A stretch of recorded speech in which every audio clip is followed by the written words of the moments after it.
नमस्कार, आप देख रहे हैं एस न्यूज़ 24 और मैं हूं आपके साथ सपना ठाकुर। रुक करेंगे इस वक्त की कुछ बड़ी खबरों की तरफ, जहां खबर उज्जैन से है, जहां देश भर में पिछले दिनों देश कई हिस्सों में हुए सांप्रदायिक तनाव और पथराव की घटनाओं के विरोध में हिंदुवादी संगठन बजरंग दल ने प्रशासनिक संकुल भवन के बाहर बैठकर हनुमान चालीसा का पाठ किया।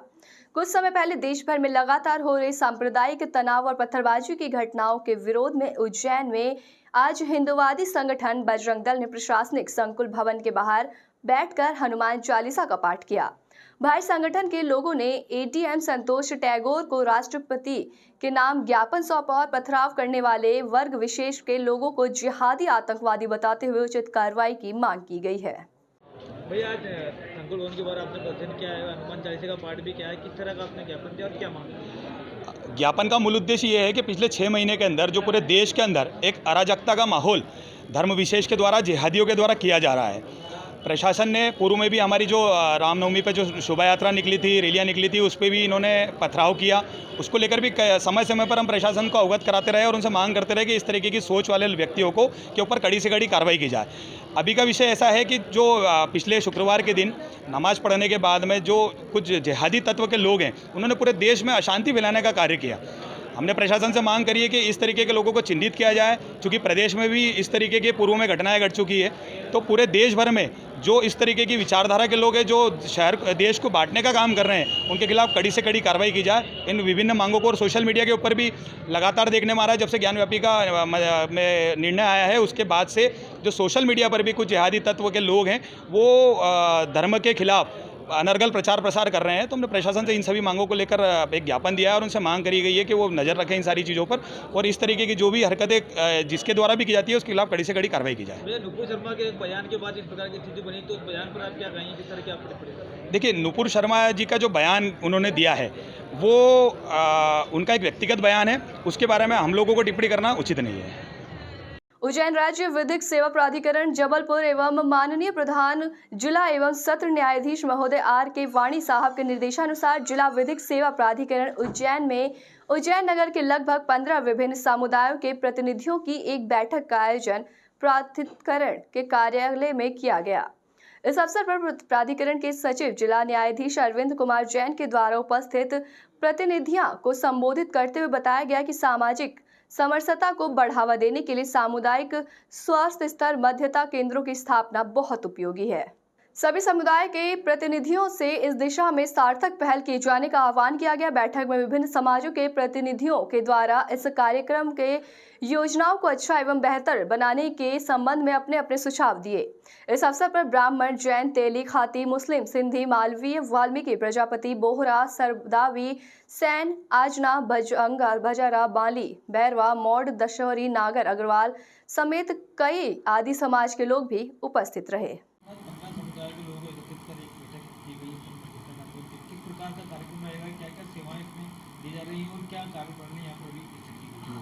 मध्य प्रदेश राज्य विधिक सेवा प्राधिकरण जबलपुर एवं माननीय प्रधान जिला एवं सत्र न्यायाधीश श्री R.K. वाणी साहब के निर्देशन में आज उज्जैन शहर के विभिन्न समुदायों के गणमान्य व्यक्तियों की एक बैठक आयोजित की गई है, जिसमें सामाजिक समरसता को बढ़ावा देने के उद्देश्य से एक सामुदायिक मध्यस्थता केंद्र खोल ले जाने की हमारी प्लानिंग है। उसमें एक प्राथमिक रूप से बैठक की गई है और हमारा ये विचार है कि मुकदमे जब न्यायालय में चलते हैं तो उसमें काफ़ी समय लगता है, व्यक्तियों का काफ़ी समय और धन बर्बाद होता है। इसलिए यदि छोटे छोटे मामलों को, पारिवारिक विवादों को, संपत्ति के विवादों को यदि सामाजिक स्तर पर निपटाया जाता है तो निश्चित रूप से उसमें समाज के व्यक्तियों का भला होगा, धन और समय की बर्बादी से बचा जा सकेगा। किस तरीके से कार्य किया जाएगा? क्या समाज के लोगों को अधिकार दिए जाएंगे इसके बारे में, या सीधे कोर्ट में केस लाया जाएगा, क्या है इसके पीछे ये मंशा है कि जब कोई सामाजिक स्तर पर कोई विवाद उत्पन्न आता है और हमारे जो मीडिएटर हैं उनके सामने ऐसा मामला लाया जाता है तो उन मामलों को पहले सामाजिक स्तर पर निपटाने का प्रयास किया जाएगा। यदि उनमें सामाजिक स्तर पर राजीनामा नहीं होता है तब फिर उनको न्यायालय में आना पड़ेगा। और जो सारी की सारी जो प्रक्रिया है, पूरी की पूरी प्रक्रिया गोपनीय रखी जाती है। इसका एक बहुत बड़ा फायदा ये है कि इस जो भी बातें मध्यस्थता के बीच में की जाती हैं, उन बातों को अन्य किसी व्यक्ति को नहीं बताया जाता है, ना ही उनका न्यायालय में किसी भी प्रकार से उपयोग किया जा सकता है। कौन कौन से मामले इस श्रेणी में रखे गए या गंभीर अपराध भी इसमें रखे गए जो सामाजिक स्तर पर? सामाजिक स्तर पर तो चाहे गंभीर अपराध हों और चाहे वो छोटे मामले हों, सभी मामलों का निराकरण हो सकता है। लेकिन जब न्यायालय में मामले पहुंच जाते हैं तो फिर हमको जन प्रक्रिया संहिता की जो धाराएं हैं 320 है, उसके अनुसार, जैसे कि कुछ अपराध ऐसे होते हैं जिनमें राजीनामा योग्य हैं, कुछ अपराध ऐसे हैं जिनमें राजीनामा योग्य नहीं हैं, तो जब न्यायालय में मामला आ जाता है तो उन्हीं मामलों में फिर राजीनामा हो पाता है जो कि राजीनामा योग्य होते हैं। लेकिन सामाजिक स्तर पर यदि कोई मामला निपटता है तो उसमें सभी तरीके के मामले आ जाते हैं। आपकी बैठक का क्या सार निकला, किस तरह के समाजों में आपको? आज की बैठक का ये सार निकला है कि सभी समुदायों के जो गणमान्य व्यक्ति हमारे समाज उपस्थित हुए हैं, उन्होंने सभी ने हमें बहुत अच्छे से हमारी स्कीम को सुना है और मुझे विश्वास है कि वो सभी समाज के लोग अपनी अपनी समाज के 5-5 लोगों की एक कमेटी बना करके हमें देंगे। हम उनका आगामी किसी भी दिन में जो उनका प्रशिक्षण करेंगे और माननीय उच्च न्यायालय से और माननीय मध्य प्रदेश राज्य विधिक सेवा प्राधिकरण से भी उनको जो है प्रशिक्षित करवाने का प्रयास करेंगे, ताकि वो बहुत अच्छे स्तर पर मीडिएशन की कार्रवाई को सामाजिक स्तर पर कर सकें। एक्वाकल्चर के विद्यार्थी द्वारा तालाब प्रबंधन एवं कृत्रिम फव्वारे का निर्माण किया गया। प्राणिकी एवं जैन प्रौद्योगिकी अध्ययनशाला में एक्वाकल्चर के विद्यार्थियों द्वारा मत्स्य पालन के लिए तालाब प्रबंधन का कार्य करने हुए जल में घुलित ऑक्सीजन की मात्रा को बढ़ाने के लिए स्थानीय संसाधनों का उपयोग करते हुए कृत्रिम फव्वारों का निर्माण किया गया। भविष्य में इन छात्रों के द्वारा शहर में स्थित छोटे बड़े तालाबों का वैज्ञानिक प्रबंधन करने का प्रयास किया जाएगा। बीते 2 वर्षों में विक्रम विश्वविद्यालय ने कई नए उपयोगी एवं रोजगारक पाठ्यक्रम खोले हैं जो विद्यार्थियों को रोजगार याचक नहीं अपितु रोजगार जनक बनाएंगे। गत समय में विभिन्न विभागों तालाब प्रबंधन का कार्य करने हुए जल में घुलित ऑक्सीजन की मात्रा को बढ़ाने के लिए स्थानीय संसाधनों का उपयोग करते हुए कृत्रिम फव्वारों का निर्माण किया गया। सर बताएं सर। मैं doctor Salil Singh, head of department zoology and biotechnology.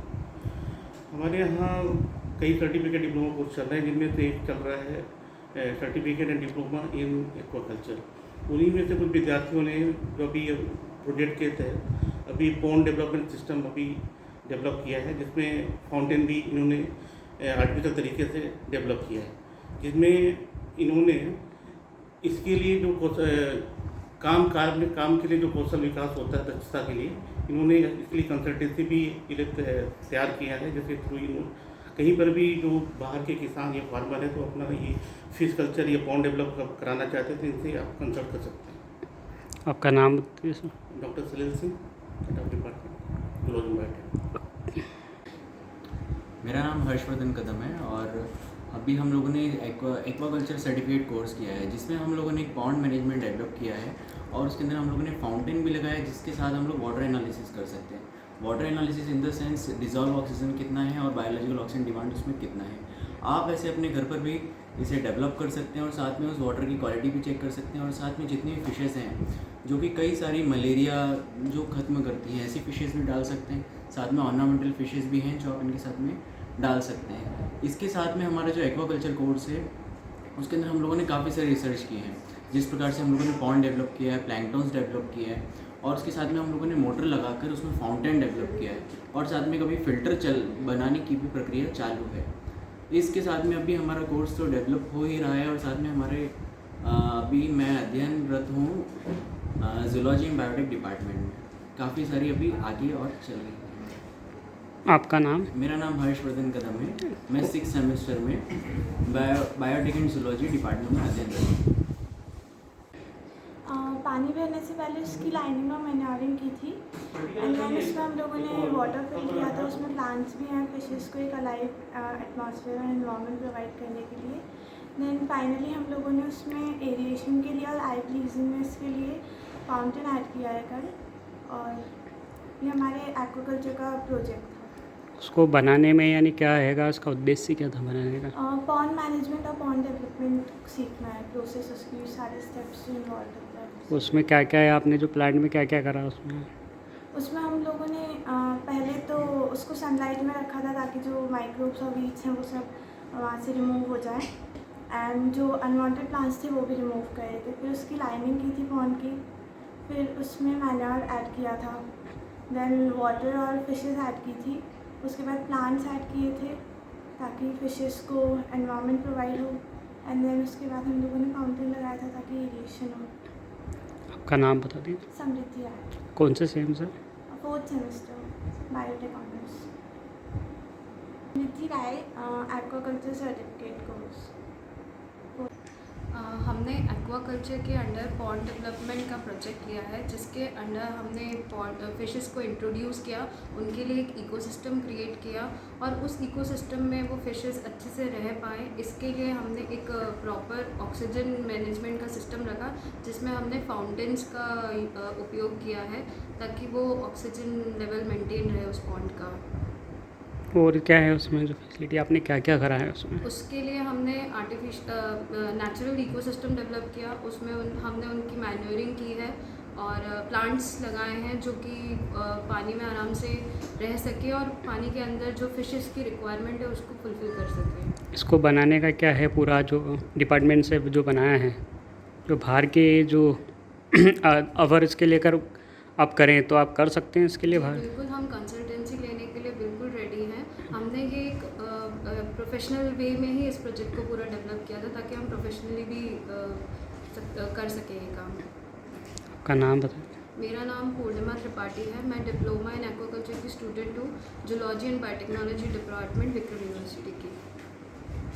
Ujjain के बहुचर्चित कांग्रेस पार्षद प्रेम कुमार यादव की हत्या के मामले में मंगलवार को नीमच जिला न्यायालय में अहम फैसला सुनाया है। मामले में पुलिस ने कुल 9 आरोपी बनाए थे, जिसमें से एक नाबालिग आरोपी 4 साल पहले ही बरी हो चुका है। आरोपी अजीत सेंगर को आज आजीवन कारावास की सजा सुनाई गई है। शेष 7 आरोपी को बरी किया गया। घटना 2 जुलाई 2013 की है। उज्जैन के आगर रोड स्थित नगर पालिका निगम के मुख्य भवन परिसर में कांग्रेस के पार्षद प्रेम कुमार यादव की गोली मारकर हत्या कर दी गई थी। हत्या के 9 आरोपी बनाए गए हैं। क्या है पूरा मामला? क्या है मामला और क्या पूरा घटनाक्रम था और किस प्रकार से कितने लोग बरी हुए? घटना 2 जुलाई 2013 की है। नगर निगम विपक्ष के नेता प्रेम यादव भूतपूर्व अध्यक्ष हमारे बार के रहे हैं, जिनकी हत्या हो गई थी। पहले न्यूज बनी 2 अज्ञात लोगों ने उनकी आकर हत्या कर गए। रात्रि में करीब 11 बजे रात विनोद यादव, मनोज यादव ने जाकर झूठी FIR कराई, जिसमें अजीत सेंगर, गोविंद कुशवाहा, प्रणय, समय, देवीलाल बंसल, यदु बंसल, मनोज बंसल के खिलाफ रिपोर्ट लिखाई थी। आज फैसला आया जिसमें अजीत सेंगर को छोड़कर बाकी सभी को दोषमुक्त कर दिया गया है। क्या आधार रहा है दोषमुक्त करने का कोर्ट का? दोषमुक्त का आधार ये रहा कि विनोद यादव पहले भी गोपाल यादव की हत्या के केस में इनके खिलाफ रिपोर्ट लिखाई थी। अब बाद में न्यायालय में जाकर मुकर गया था, पहचानने से इनकार कर दिया था। न्यायालय द्वारा विनोद यादव के खिलाफ प्राइवेट कंप्लेंट पेश की गई थी, वो साक्ष्य सारी हमने न्यायालय में पेश की थी। इसलिए न्यायालय ने विनोद यादव को झूठा माना है, मनोज यादव झूठा माना है और दोष मुक्त किया है। कारण क्या था इस पूरे हत्याओं के पीछे? क्या रंजिश थी, क्या वजह थी? अजीत सेंगर को क्यों सजा सुनी? अजीत सेंगर को जमीन की रंजिश मानी गई है कि एक जमीन का विवाद विनोद यादव और इनके अजीत के बीच में प्रचलित था, जिसके दौरान ये हत्या की गई है, ऐसा कोर्ट ने माना है। इस मामले में कितनी हत्याएं हुई थी? इसमें लगभग 3 हत्याएं हो चुकी हैं। गोपाल यादव, प्रेम यादव और अजीत सेंगर के भाई अभय सेंगर की हत्या हो चुकी है इस केस में। आपका क्या पूरा नाम है? मेरा बीरेन्द्र सिंह परिहार एडवोकेट। एक और उज्जैन में आर्मी की तैयारी कर रहे युवाओं ने आज 3 बत्ती चौराहे पर बड़ी संख्या में इकट्ठा होकर आर्मी के खिलाफ जोरदार प्रदर्शन किया। प्रदर्शन के दौरान 2 थाने की पुलिस मौजूद रही। युवाओं ने यहां पर नारेबाजी भी की और साथ ही युवाओं का कहना है कि इंडियन आर्मी के लिए हम काफी लंबे समय से मेहनत कर रहे हैं। वहीं अब सेना के नए भर्ती मॉडल में अब नौकरी की समय सीमा पहले 16 साल हुआ करती थी, तो वहीं अब 4 साल हो गई है, जिससे सिर्फ 4 साल के लिए आर्मी की नौकरी करना पड़ेगा, जो कि कम है। आर्मी की नई योजना अग्निवीरों की नई योजना लागू कर दी गई है, जिसको लेकर गुस्साए छात्रों ने 3 बत्ती चौराहे पर उग्र प्रदर्शन किया। वहीं सरकार इस निर्णय को वापस नहीं लेती तो और भी पूर्व प्रदर्शन 21 तारीख को किया जाएगा। 21 तारीख को उग्र आंदोलन रहेगा और छात्रों की संख्या तो हम बता नहीं सकते कि उज्जैन का क्या आशय होगा। लगभग कितने छात्र उज्जैन में जो करीब 10,000 के करीबन छात्र हो सकते हैं। जी, आप आज ये प्रदर्शन किया गया किन विषयों को लेकर किया जी सर, इसमें अग्निवीर जो निकाली है गवर्नमेंट ने उसके खिलाफ है और उसमें 2 वर्ष आयु कम की गई है और 4 वर्ष के लिए अग्निवीरों को लिया जाएगा। और जो आर्मी के एग्ज़ाम के लिए उन्होंने पूर्ण रूप से बोला है कि वो कैंसिल की गई है, उसके विरोध में हम कर रहे हैं। आपका नाम बताइए। मेरा नाम रविराज सिंह झाला है। कहाँ के रहने वाले हैं? मैं यहीं उज्जैन का रहने वाला हूँ। ठीक है भैया। हमारी मांगे ये है सर कि अभी तक जो ओपन भर्ती होती थी उसमें बंदा जो है 20 से 23 साल तक नौकरी करता था, वो ज़्यादा भी करता था। अब इन्होंने ये TOD के माध्यम से लिया है कि परि व्यक्ति जो रहेगा वो 4 साल तक की ड्यूटी कर पाएगा, उसके बाद उसको वहाँ से निकाल दिया जाएगा और 10-12 लाख रुपए देकर। इंसान क्या करेगा सर, ये बात। और अभी तक मैं 2016 से तैयारी कर रहा हूँ सर। 2022 में मेरा सपना पूरा होने का पूरी कगार पर था सर। 6 साल तो मेरे को तैयारी करते हो गया। क्या मैं 4 साल के लिए जाऊँगा? मेरी उम्र 22 प्लस हो गई है। उसके बाद चलो ये तो ठीक हुआ, मेरा 80% काम हो गया। मेरे जैसे 20 से 40 हज़ार पूरे भारत में बंदे जो हैं, सारे जो लड़के हैं फिजिकल मेडिकल पूरी तरीके से पूर्ण रूप से क्वालीफाई हो गए। उनका 80% पूरी तरीके से काम हो गया, बस 20% था, वो भी एग्ज़ाम थी। अब इन्होंने एग्ज़ाम ही रद्द कर दी। क्या सर ये अन्याय नहीं है? अगर हमारी जगह अगर आज पुलिस वाले भी रहते, अगर उनके लिए भी अगर इनके पूरा फिजिकल मेडिकल पूरे क्वालीफाई हो जाते, अगर उनकी जो फाइनल में जो कुछ होता है अगर वो रद्द हो जाता तो क्या वो हमारी जगह खड़े नहीं रहते? जिले में कुल कितने छात्र हैं? जिले में कुल 50,000 छात्र है सर। और आज वर्तमान में देख लीजिए, आज दूसरा ही दिन है। 6 राज्यों में आज जिस तरीके की हिंसा हुई है, हम नहीं चाहते कि आज ये उज्जैन में हो। आज आपने यहाँ पे चक्का जाम किया तो किस तरह की? चक्का जाम नहीं करा सर, हमने चक्का जाम, हमने सिर्फ प्रशासन को अलर्ट करा है। प्रशासन को अलर्ट करा है सर हमने। ये तो सिर्फ डेमो है, तो सिर्फ ट्रेलर है सर। अगर हमारी मांगे पूरी नहीं हुई सर तो जो होगा सर, मर तो वैसे गए, जीने का क्या मतलब? और सर हम तो 102 बच्चे, आज चुप रहो यार, चुप रहो। आप देख लीजिए, आज की न्यूज निकाल के देख लीजिए, ताजा न्यूज। 102 बच्चे सर फांसी पे लटक गए सर। उनका जिम्मेदार कौन है सर? मैं खुद सर मोदी सरकार के लिए आज से 3 से 4 साल पहले की बात बता रहा हूँ। मैं खुद सर मोदी सरकार के लिए झंडे लेकर जाता था। मैं खुद सर मोदी सरकार के लिए झंडे लेकर जाता था गाड़ी से, लोगों को बोलता था आप वोट दो, वोट दो। क्या ये अच्छे दिन दिखाने सर? किसान पहले बेचारा किसान सड़क पर आ गया था दिल्ली में, अब हम उनके बच्चे सर, हमारे साथ ऐसा क्यों हो रहा सर? 15 साल की पूरी सर्विस चाहिए, TOD नहीं चाहिए। जो पेंडिंग एग्जाम है वो एग्जाम हो, बच्चों को 2 साल की छूट मिले उम्र में। क्या उनकी क्या गलती है सर? आप मेरी बात बताइए। कोरोना हमारी वजह से नहीं आया, आपको ये मांग करते हुए हो गया है और आपने अभी 2 साल हो गए सर।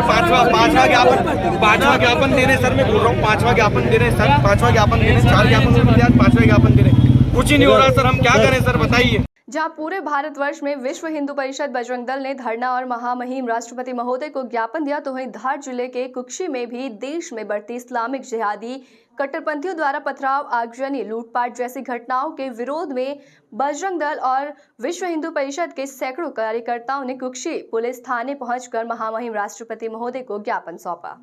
22 को पूरे देश में विश्व हिंदू परिषद बजरंग दल के द्वारा इस्लामिक कट्टरता, जमीयत उलेमा जैसे लश्कर तैयबा और बड़े बड़े जो हिंसक संगठन चल रहे हैं, आतंकवादी जो जिहादी घटनाएं चल रही है, उसके विरोध में आज कुक्षी प्रखंड के सभी समस्त कार्यकर्ताओं ने कुक्षी थाना क्षेत्र में ज्ञापन दिया।